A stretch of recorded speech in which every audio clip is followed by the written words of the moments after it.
everyone. This week's I'm doing the weekend videos now, so this one will probably be Saturday. As most of you may or may not be aware, a very popular and beloved YouTuber by the name of Boogie is going in for the for weight loss surgery. I think he's going in for the gastric band. And it reminded me of something that was going on with me not long ago, so I thought I'd share my side of it. And I know that Stella Ray is actually having hers removed,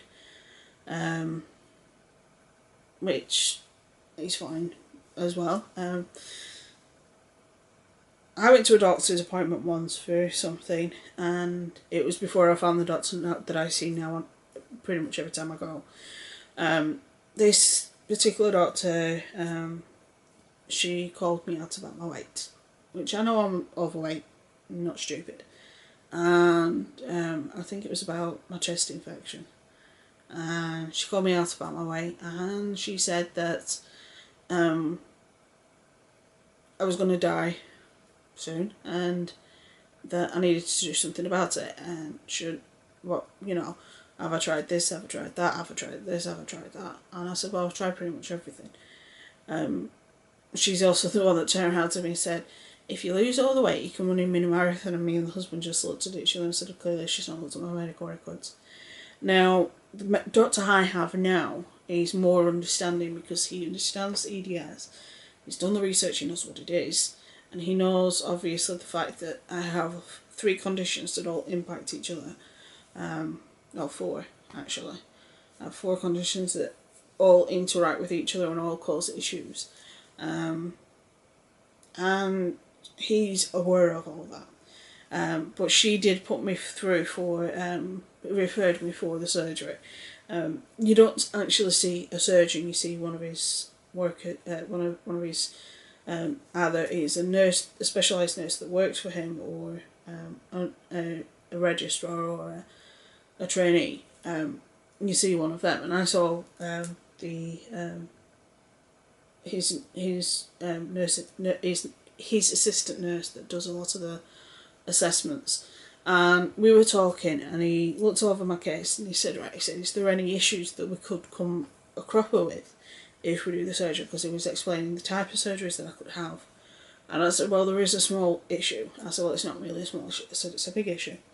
He said, what's that? I said, I have EDS. And he said, right. I said, and it affects my entire digestive system. Right, okay. What is EDS? So I explained it to him. And then he said, right, how does it affect your digestive system? So I explained that to him. That it slows everything down, that it's, because from your esophagus, which I think starts about here, which is where your windpipe splits into 2, and you've got the bronchial branches that go into your lungs, and then you've got your esophagus that goes down into your stomach. Now, from there downwards, here, you do still have, it is still a very, very similar process, but it's even more so from there downwards, where essentially your entire digestive system is one big long muscle, and it contracts and does this all the time to push everything out. And I explained to him that because EDS affects the connective tissue in the muscle, it makes the muscle weaker, and it makes the muscle not work as hard as it should, not do its job properly. So obviously, instead of it working like this, like it would with a normal person, with me it was like this. We discussed it, and I also run the EDS specialist hospital here in the UK, which is over in Sheffield. And I had a bit of an argument with a woman on the phone, because one of their doctors said that they couldn't say that I had it, but they couldn't say that I didn't. But officially she said I didn't, and then I went to a geneticist, and the geneticist said, no, you've got it, you definitely got it. So I rung up and I explained it to her. I said, well, my geneticist says I've got it. They said, right, well, the hospital will need to contact us with your medical records and ask the questions. They said, but I'm not aware of any patients that have had it done, but it's not really recommended. because obviously I already have digestive issues, and if you take half the digestive system away, it causes even more issues. So we decided against it. I also did go on to fat binding tablets, which is tablets that bind to the fat in your food. And I had one major problem with that. When I have IBS flare-ups, I'm literally sat on the toilet the whole time. Without getting too graphic. Those tablets made me have a constant IBS flare-up. It's like I couldn't even leave the house. It was that nasty. But it is one of those things that I do want to lose weight, but the problem is because I have a crap digestive system, because I have a crap endocrine system, meaning my thyroid doesn't work right, and all this malarkey means that even if I have the lab surgery, it's not going to guarantee anything.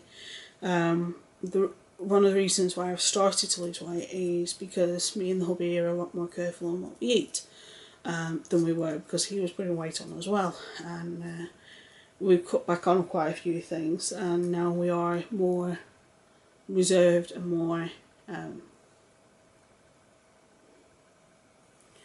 careful about what we eat. And yeah, we're both two people, we enjoy our food. There's certain foods we enjoy over others, and it's one of those things that it's, for me especially, because I've always been a big girl. Ever since I was a kid, I've been a big girl. I think the only time I was thin in any way, shape, size or form when I was about 14, between about 12 and 14, if that. I've always been a big girl, and it doesn't help that I used to weightlift. It's that obviously has a knock-on effect, because a lot of weightlifters by doctors are deemed as obese, even though they are more muscle than fat. But for me, it wasn't the best thing for me to do at the time. I'm not going to knock somebody else for doing it. My friend, who's also a bigger lady, she was offered it as well. She was also on the same fat binding tablets I was, and she decided against the weight loss surgery. She said because it wouldn't have helped that there's a lot of restrictions after you've been on the weight loss surgery, because 9 times out of 10 you're on a pure liquid diet when all you want to do is have normal food. But my friend has started losing a lot of weight, but that's because of another issue. I've started losing weight because I'm being careful with what I eat. It's astounding because everybody automatically thinks because I'm a big girl, I eat a lot. If you were to sit and watch me and my husband eat, he eats a lot more food than I do. He's got the appetite of a horse. I don't know where he puts it on. I have no idea. And I just don't eat that much, but I'm still big. But like I said, a lot of it is related to my EDS and my thyroid. So yeah, well, just thought I'd share that. Some people praise it, some people hate it. For me, it's an issue because of the EDS more than anything, and the fact that the EDS would have an impact on if the surgery was a success. And like I said, me and the husband have started to be more careful with what we eat, so that's helping as well. So hopefully I'll lose enough weight to start wearing certain clothes that I like. I've got a corset in my wardrobe here that I can't fit into yet. I'd love to. I have a few corsets actually. I just wish I could get into them one day, hopefully soon. But like I say, it is a work in progress. It doesn't help with me that I have the genetics against me as well, because my grandmother, as I've mentioned previously, one of my grandmothers was 30 stone when she died. So, oh well, we'll get there. But yeah, good luck to Buggy. You go. If it works for you, great. I know he's already losing some weight, and he's losing a lot, and I commend him for that. and I just hope that it continues to be as successful as it is. So, but the surgery isn't for everybody, especially me. My digestive system would not like it at all. So, with that being said, I'll see you tomorrow. I think I have an idea for that, but I don't think I'm going to record that until tomorrow, until I've got all my research done for that particular case.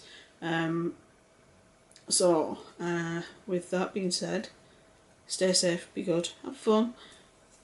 I'll see you tomorrow.